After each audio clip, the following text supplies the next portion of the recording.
Many speeches are made, men of Athens, at almost every meeting of the assembly, with reference to the aggressions which Philip has been committing, ever since he concluded the peace, not only against yourselves but against all other peoples. And I am sure that all would agree, however little they may act on their belief, that our aim, both in speech and in action, should be to cause him to cease from his insolence and to pay the penalty for it. And yet I see that in fact the treacherous sacrifice of our interests has gone on, until what seems an ill-omened saying may, I fear, be really true, that if all who came forward desired to propose, and you desire to carry, the measures which would make your position as pitiful as it could possibly be, it could not, so I believe, be made worse than it is now. It may be that there are many reasons for this, and that our affairs did not reach their present condition from any one or two causes. But if you examine the matter aright, you will find that the chief responsibility rests with those whose aim is to win your favor, not to propose what is best. Some of them, men of Athens, so long as they can maintain the conditions which bring them reputation and influence, take no thought for the future and therefore think that you also should take none, while others, by accusing and slandering those who are actively at work, are simply trying to make the city spend its energies in punishing the members of its own body, and so leave Philip free to say and do what he likes. Such political methods as these, familiar to you as they are the real causes of the evil. And I beg you, men of Athens, if I tell you certain truths outspokenly, to let no resentment on your part fall upon me on this account. Consider the matter in this light. In every other sphere of life, you believe that the right of free speech ought to be so universally shared by all who are in the city, that you have extended it both to foreigners and to slaves, and one may see many a servant in Athens speaking his mind with greater liberty than is granted to citizens in some other states, but from the sphere of political counsel you have utterly banished this liberty. The result is that in your meetings you give yourselves airs and enjoy their flattery, listening to nothing but what is meant to please you, while in the world of facts and events, you are in the last extremity of peril. If then you are still in this mood today, I do not know what I can say, but if you are willing to listen while I tell you, without flattery, what your interest requires, I am prepared to speak. For though our position is very bad indeed, and much has been sacrificed, it is still possible, even now, if you will do your duty, to set all right once more. It is a strange thing, perhaps, that I am about to say, but it is true. The worst feature in the past is that in which lies our best hope for the future. And what is this? It is that you are in your present plight because you do not do any part of your duty, small or great, for of course, if you were doing all that you should do, and were still in this evil case, you could not even hope for any improvement. As it is, Philip has conquered your indolence and your indifference, but he has not conquered Athens. You have not been vanquished, you have never even stirred. Now if it was admitted by us all that Philip was at war with Athens, and was transgressing the peace, a speaker would have to do nothing but to advise you as to the safest and easiest method of resistance to him.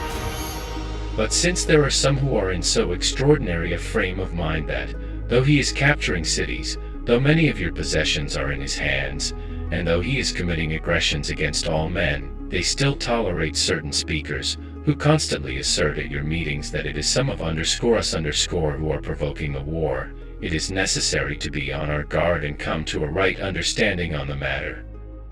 For there is a danger lest any one who proposes or advises resistance should find himself accused of having brought about the war. Well, I say this first of all, and lay it down as a principle, that if it is open to us to deliberate whether we should remain at peace or should go to war.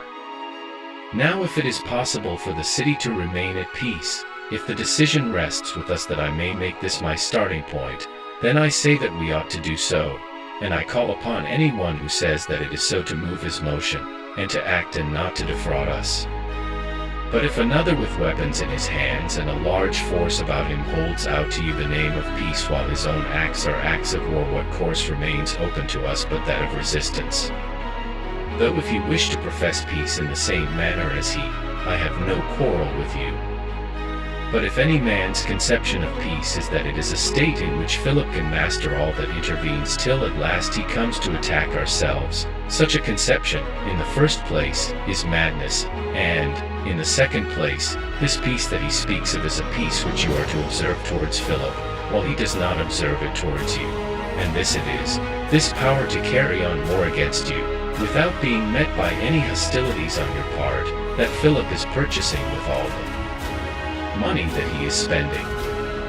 Indeed, if we intend to wait till the time comes when he admits that he is at war with us, we are surely the most innocent persons in the world. Why, even if he comes to Attica itself, to the very Piraeus, he will never make such an admission, if we are to judge by his dealings with others. For, to take one instance, he told the Olynthians, when he was 5 miles from the city, that there were only 2 alternatives: either they must cease to live in Olympus, or he to live in Macedonia. But during the whole time before that, whenever anyone accused him of any such sentiments, he was indignant and sent envoys to answer the charge. Again, he marched into the Phocians' country, as though visiting his allies. It was by Phaeacian envoys that he was escorted on the march, and most people in Athens contended strongly that his crossing the pass would bring no good to Thebes. Worse still, he has lately seized Pherae and still holds it, though he went to Thessaly as a friend and an ally. And, latest of all, he told those unhappy citizens of Aureus that he had sent his soldiers to visit them and to make kind inquiries. He had heard that they were sick, and suffering from faction, and it was right for an ally and a true friend to be present at such a time. Now if, instead of giving them warning and using open force, he deliberately chose to deceive these men, who could have done him no harm, though they might have taken precautions against suffering any themselves, do you imagine that he will make a formal declaration of war upon you before he commences hostilities, and that, so long as you are content to be deceived? Impossible.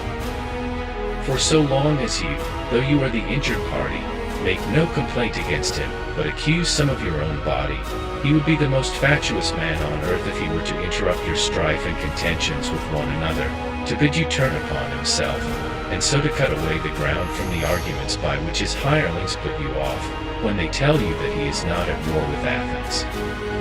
In God's name, is there a man in his senses who would judge by words, and not by facts, whether another was at peace or at war with him? Of course there is not. Why, from the very first, when the peace had only just been made, before those who are now in the Chersonese had been sent out, Philip was taking Cerium and Doriscus, and expelling the soldiers who were in the castle of Cerium and the sacred mountain, where they had been placed by your general. But what was he doing, in acting thus? For he had sworn to a peace. And let no one ask, what do these things amount to? What do they matter to Athens?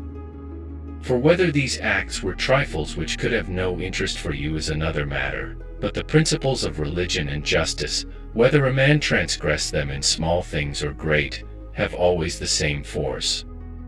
What? When he is sending mercenaries into the Chersonese, which the king and all the Hellenes have acknowledged to be yours, when he openly avows that he is going to the rescue, and states it in his letter, what is it that he is doing? He tells you, indeed, that he is not making war upon you. But so far am I from admitting that one who acts in this manner is observing the peace which he made with you, that I hold that in grasping at Megara, in setting up tyrants in Euboea, in advancing against Thrace at the present moment, in pursuing his machinations in the Peloponnese, and in carrying out his entire policy with the help of his army, he is violating the peace and is making war against you. Unless you mean to say that even to bring up engines to besiege you is no breach of the peace, until they are actually planted against your walls. But you will not say this, for the man who is taking the steps and contriving the means which will lead to my capture is at war with me, even though he has not yet thrown a missile or shot an arrow. Now what are the things which would imperil your safety, if anything should happen? The alienation of the Hellespont, the placing of Megara and Euboea in the power of the enemy, and the attraction of Peloponnesian sympathy to his cause. Can I then say that one who is